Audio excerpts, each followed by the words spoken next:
Import numpy as NP. Import matplotlib.pyplot as PLT. From matplotlib.animation, import funcanimation. Epochs is 50. Losses is npx minus 0.1 times np arrange epochs plus 0.05 times np random rand. Fig ax is PLT subplots. Fig size 8 to 8. Ax set x im size epochs. Ax set y im size epochs line. Ax set np title color crimson line width 2. Ax set explanation epoch. Ax set y label loss. Def update I. X data.append I. Y data.append losses I. Line.set data x data.y data.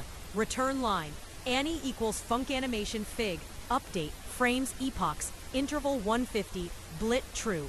Annie save model training loss.mp4. Writer ffpeg. fps 10. Plit show. This animated plot illustrates the training process of a machine learning model over time. It visualizes two key metrics. Loss, a measure of how far the model's predictions are from the actual labels.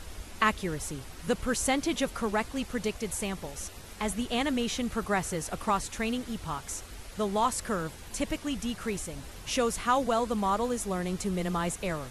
The accuracy curve, typically increasing, indicates improvement in prediction capability. Key insights observed in this training animation.